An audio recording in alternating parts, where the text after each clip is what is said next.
So there is talk of a ceasefire here tonight, and not even loose talk. The Israeli Security Cabinet is meeting as we speak to discuss the terms brokered by Egypt, Qatar and others under mounting pressure from the US President Joe Biden, who finally put his foot down yesterday and demanded that the Israelis de-escalate. After 11 days and at least 230 dead, many of them women and children on the Palestinian side, as well as 13 dead on the Israeli side, there is now hope that this latest round of fighting is over, will be over soon. But what next? In Gaza, incoming and outgoing, there is talk of a ceasefire, but so far only talk. Hamas leaders have been messaging that they want to sue, if not for peace, then for a pause in the fighting. If so, you can see why. The toll in lives is measured by funerals. And every funeral turns into a political rally. The green flags belong to Hamas. For them, this may have been a military defeat, but a political victory over their Palestinian rivals in the West Bank, who stand accused of selling out to the Israelis for little, if nothing, in return. The toll in destroyed buildings is measured by the refugees crowding UN shelters like this one. A refugee camp within the refugee camp that is the Gaza Strip. Smaller than Rutland, but home to 2 million people with no escape. Israel's policy is also to cripple the basic infrastructure of the Gaza Strip, to render it unviable for war or just daily life. So here the toll is measured in water pipes smashed by Israeli airstrikes,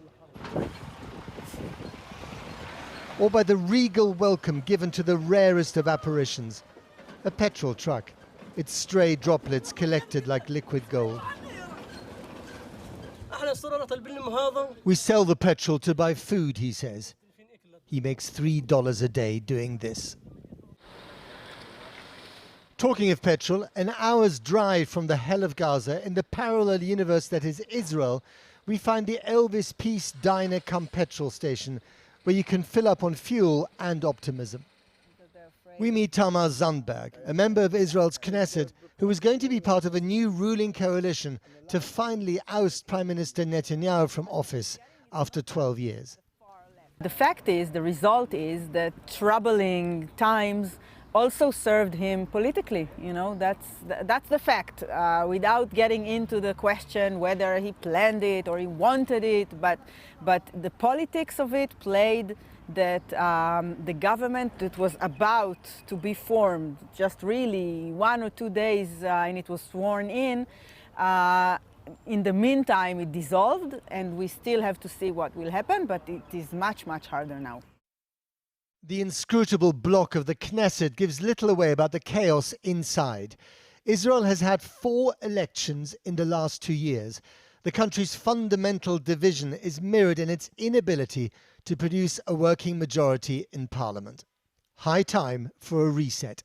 If you look all over the world, throughout history, when such conflicts were ended in the military field, it's a disaster. In the end of the day, there are 2 people sharing the same land. Israel got its independence. We are proud of it.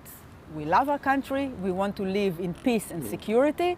And this goes through sharing this piece of land with another people that lives here with us. That's it. There is Who no want their other own independent nation state, which you're prepared to recognize. Exactly. A 2-state solution. But what can you do, realistically, to make Palestinians believe that that is still an option? I think that this is up to the leadership of the two people. And that leadership cannot be found in the current darkness. In the coming days, the terrifying glow of airstrikes over Gaza may well be replaced by the dawn of a ceasefire. Just don't call it peace. Now, if we will get a ceasefire, and it may really happen in the next few hours or tomorrow morning before the beginning of the Sabbath, then of course this appalling round of violence will have ended for now. And taking stock of it, you have the terrible loss of life, especially on the Palestinian side.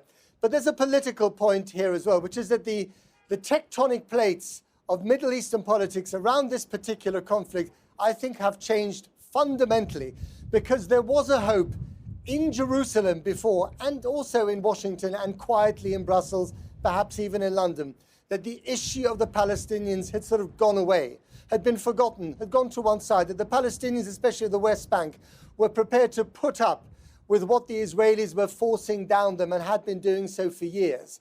There were the Abraham Accords between Israel and, of course, a number of Gulf states, brokered by Donald Trump. And the feeling that was that basically you could go over the heads of the Palestinians to kind of restitch the diplomatic map of the Middle East. Well, what the Palestinians have shown in the last 11 days is that they are here to stay, and there needs to be a resolution to this problem if there can be any hope of peace in the Middle East. So if we do get a ceasefire tonight, the real work politically here in Jerusalem, in Ramallah, in the West Bank, also in the Gaza Strip of Hamas, it really gets to start then. And Washington had better got engaged.